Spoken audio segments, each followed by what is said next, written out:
FIFA and the federations of African football. Later, he played a key role in the creation of different national sport associations by personally presiding over different organizing committees.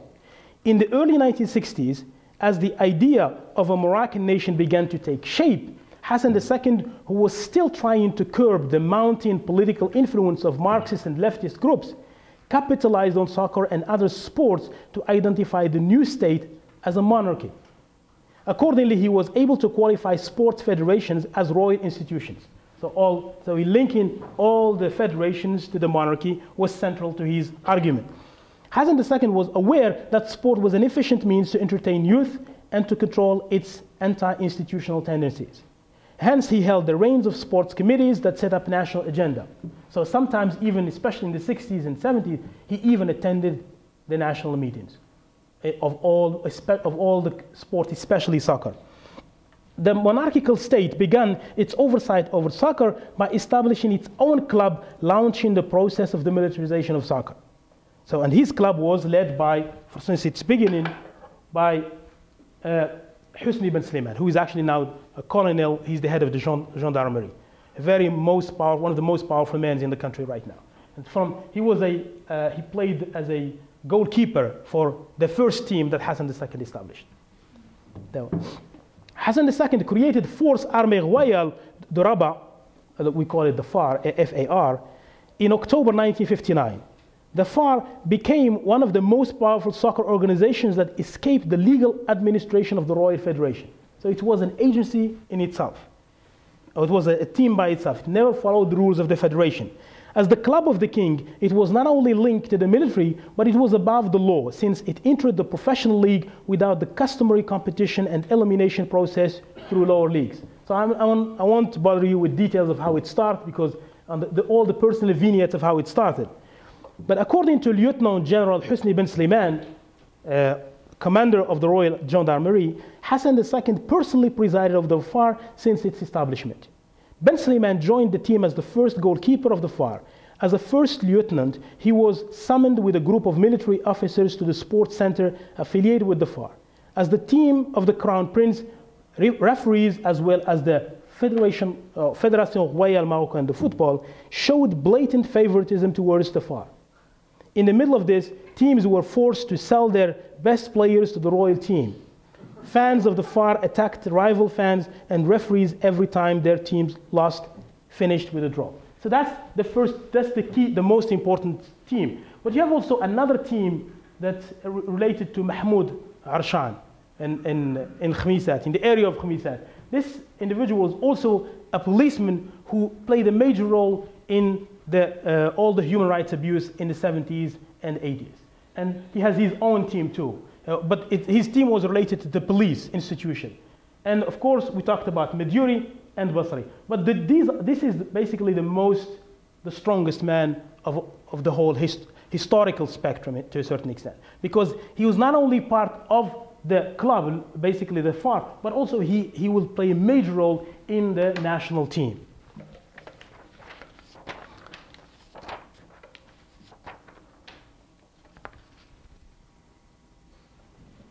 Settling old scores. Since July 7, 1956, Alla al-Fassi, the leader of the Istiqlal Party, espoused an ideology of Iranditism. He launched a campaign in the daily newspaper Al-Alam for the reestablishment of Greater Morocco. On October 1957, a Moroccan delegation to the United Nations made a formal claim to Mauritania and Western Sahara.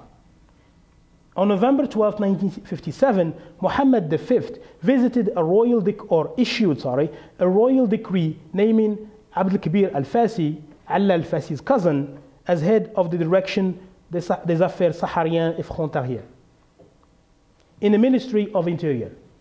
So you can see the link of all these political elite. It's still talking about soccer, but everything is connected to either at the civil level or at the military level. On February 25, 1958, Mohammed V embraced Moroccan claims to Western Sahara and Mauritania in a speech given to the southern Moroccan oasis of Mohammed al-Ghuzlan.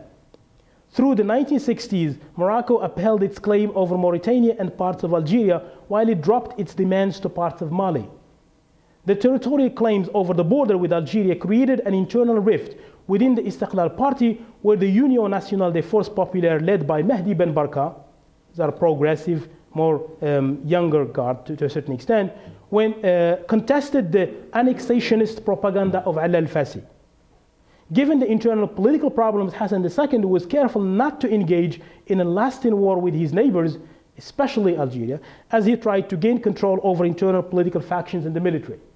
So basically, you see the story again. You see the internal story and the external story and how they're tied together here. On June 8, 1970, he signed an agreement with President Ould Dadda and dropped Moroccan territorial claims over Mauritania. Later, Morocco shelved its claim over the border issue with Algeria and turned its focus to the claim over Western Sahara.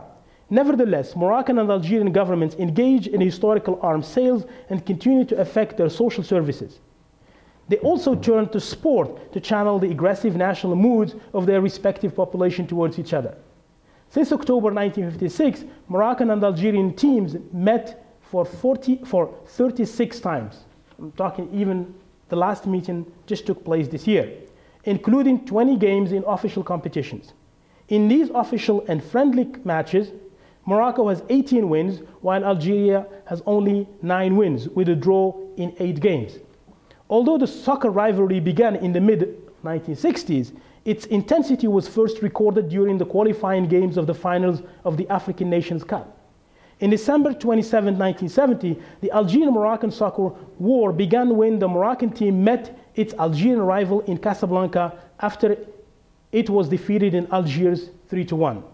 Before the game, Hassan II gave the Yugoslavian coach, I'm sorry if I basically destroyed his name, but Vidinic, the list of Moroccan players and games tactics. So he was personally engaged in the game too, because that's how personal the game was to him. I'm talking about Hassan II here. However, in December 1979, or as Moroccan fans called it, Black December, the game team suffered its worst defeat 5-1 at the hand of Algeria in a qualification game for the Olympic tournament. This was one of the most advertised and eagerly anticipated games in the history of these North African rivals. National songs were played daily during the whole week leading up to the game. Hassan II kept close contact with the team and its coach, Goy Clouseau. The day of the game, Clouseau was called to the royal palace in Skhirat, near Rabat, to receive the king's directives and discuss players and the game plan. Clouseau almost missed the game's kickoff after the meeting took longer than expected. He has actually to be flown by military helicopters. As pressure mounted on the players, they were physically and mentally exhausted before the game even began. At the end of the game, angry and dejected fans began shouting, "Western Sahara is Moroccan, but where is our team?" The Polisario applauded the Algerian win. It was clear that the game was not only about securing a place for the Olympics, but also a matter of national pride against their political and military regional rival. This game was not only a defining moment in Moroccan soccer, but also the beginning of the militarization of the national team itself. So you move from the local soccer teams now to the national team. By putting clubs under the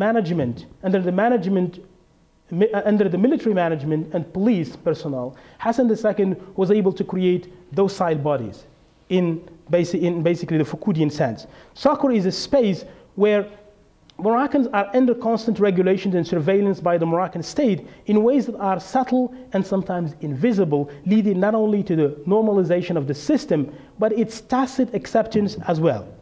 Accordingly, soccer games are sites where what I call the manipulable body is subjected to the institutional Foucauldian panopticon.